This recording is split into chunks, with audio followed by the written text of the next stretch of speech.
Hello दोस्तों, मैं Rajesh sir निगम classes के यूट्यूब चैनल पर आप सभी का तहे दिल से हार्दिक स्वागत करता हूं। आशा करता हूं कि आप लोग ठीक होंगे, आपके मम्मी पापा भी ठीक होंगे और आपको जो मेरे द्वारा की गई मेहनत की पसंद आ रही हो तो आप ज़्यादा से ज़्यादा लाइक शेयर करें। देखिए, रख हौसला ये मंजिल के मुसाफिर, रख हौसला ये मंजिल के मुसाफिर, एक न एक दिन वो मंजर भी आएगा, प्यासे के आगे चलकर समुद्र भी आएगा और मंजिल तो मिलेगी लेकिन मिलने का मजा भी आएगा। नमस्ते सीरीज में आज हम आपका स्वागत करते हैं। इंग्लिश की एक सीरीज का नाम हमने दिया है, इसको नमस्ते सीरीज नाम दिया है। नमस्ते सीरीज क्या नाम दिया गया है? नमस्ते सीरीज में आपको पूरा सेंटेंस क्लियर कराया जाएगा हमारे द्वारा।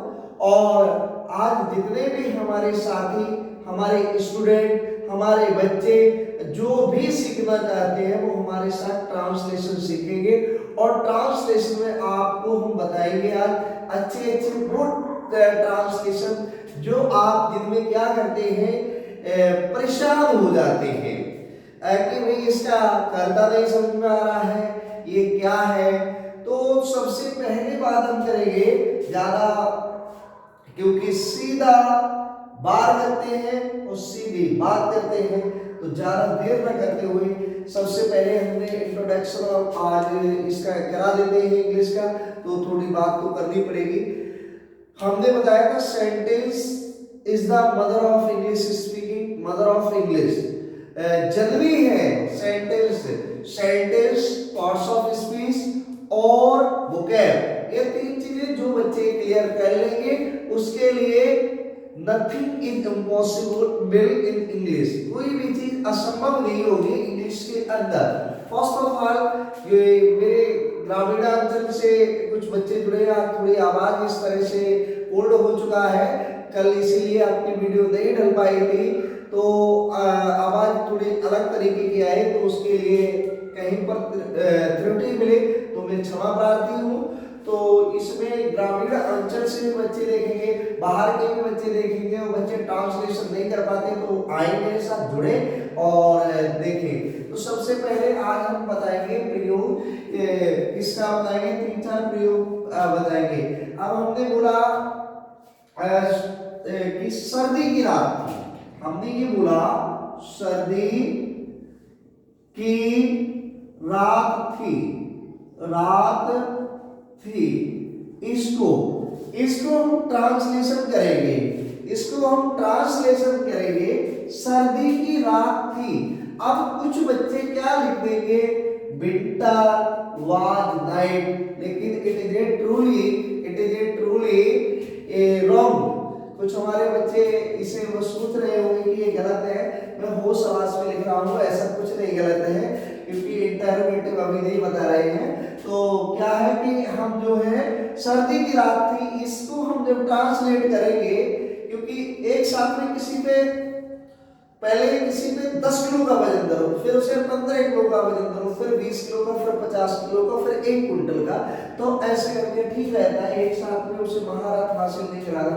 तो इसमें यूज होता है जहां कहीं पर भी मौसमी घटना होती है, ऐसी मौसम से संबंधित घटना होती है और बेजान वस्तुओं की बात की जाती है, वहां इट का प्रयोग होता है। किसका प्रयोग होता है? इट का प्रयोग। सर्दी की रात थी, इट वाज विंटर नाइट, इसे हम बनाएंगे it was winter night, it was winter night लिखेंगे, क्या लिखेंगे, इट वाज विंटर नाइट। तो ये सेंटेंस आपका हुआ। इसमें आप लोग क्या करते हैं, आप लोगों को इसका सब्जेक्ट का पता नहीं चलता कि इसमें सब्जेक्ट क्या है। अब अगर हम इसी को लिखें, शाम का समय था, शाम का समय था, शाम का समय था। अब समय था, इसको अगर हम बनाएंगे तो बच्चे इसमें भी कंफ्यूज हो जाएंगे, तो ये भी मौसमी घटना है, तो it was evening time, it was evening time, it was evening time ये हो जाएगा और ये हमारा करेक्ट आंसर हो जाएगा, इसका इंग्लिश ट्रांसलेशन हो जाएगा भारी वर्षा हो रही है। भारी भारी वर्षा हो रही है, भारी वर्षा हो रही है, हो रही है। इसे हम बनाएंगे तो कैसे बनाएंगे?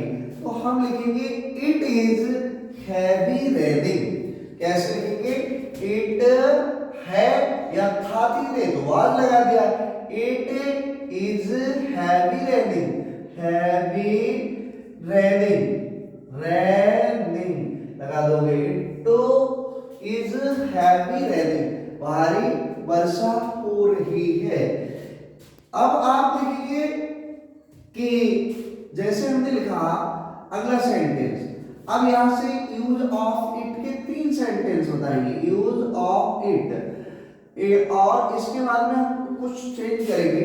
जैसे हमने लिखा एक राजा था, एक राजा था। अब ये उन बच्चों के लिए बड़ी दिक्कत होती है जो स्टोरी को ट्रांसलेट करते हैं।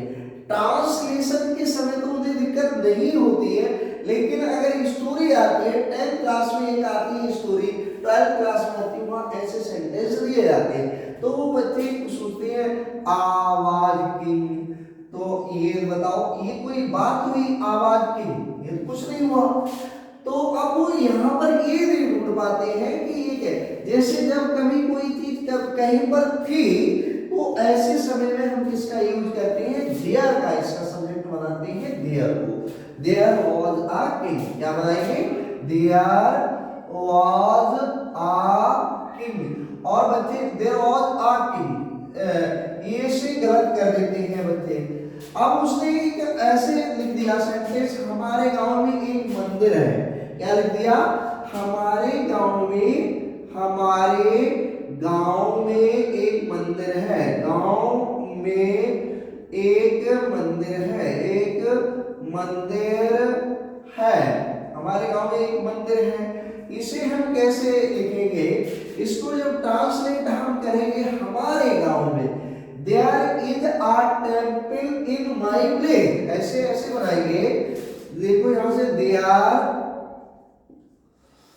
Is a temple, temple in my place. इसको ट्रांसलेट इस तरह से करेंगे, देयर, कैसे करेंगे? There is a temple in my place, इसको इस तरह से ट्रांसलेट करेंगे। अब यहाँ पर आप लोगों को अजीब लग रहा होगा कि हम इस सेंटेंस का सब्जेक्ट क्या बनाएं? माय टेम्पल ब्लेड इधर नहीं भैया, ऐसा नहीं करना है। जो हमारे योद्धा है तो उन योद्धाओं की बुद्धि है, तो उसमें क्या है, वो योद्धा कभी कभी गलत कर देते हैं। टोकरी में संतरे थे, टोकरी में संतरे थे, किसमें? टोकरी में संतरे थे, संतरे थे। इसको अगर हम ट्रांसलेट करेंगे तो कैसे लिखेंगे? देयर संतरे, देयर वर लिखेंगे, या आवाज नहीं लिखेंगे, there were orange, there were orange, there were orange, orange in the basket, किसमें? टोकरी में, in the basket, in the basket, basket लिख देंगे। There were orange in the basket, इसको इस तरह से ट्रांसलेट करेंगे। अब हमने लिखा उसके घर में एक पेड़ था, क्या लिखा? यहां से मिटा देते हैं, उसके घर में एक पेड़ था। ऐसा सेंटेंस अगर आ जाए बच्चे, तो आपको क्या करना है? इसमें डरना नहीं है और आपको अपना सब्जेक्ट ढूंढ लेना है। हमने लिखा उसके घर में, उसके घर में एक पेड़ था, एक पेड़ था। तो इस तरह से हम इसे किस तरह से ट्रांसलेट करेंगे? There was a tree in his house, यानी उसके घर में, there was a tree, there was a tree in his house, उसके घर में, इन हिज हाउस, हाउस या होम लिख सकते हो, हाउस, उसके घर में क्या था, एक पेड़ था। था के लिए हम वॉज का प्रयोग करते हैं, देयर की कंडीशन वाले ये वाक्य है।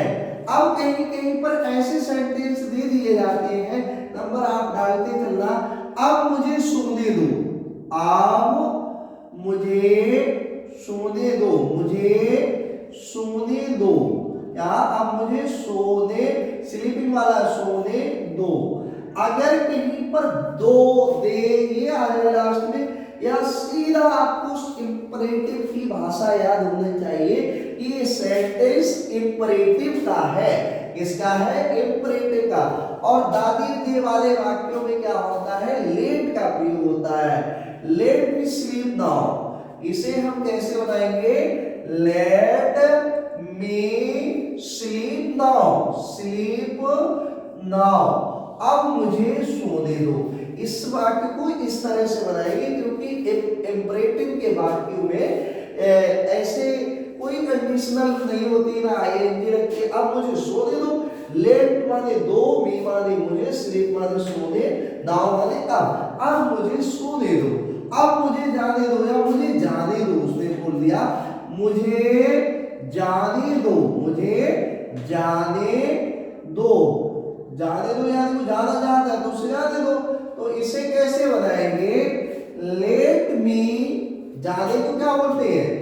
वो माने जाना, लेट मी गो, लेट, यहां और अच्छा बना दो, अब मुझे जाने दो, अब मुझे जाने दो, let me go now, go now, go माने होता है जाना, नाउ माने अब मुझे जाने दो, मुझे रोको मत। अब हमने बोला वहां जाओ, क्या बोल दिया?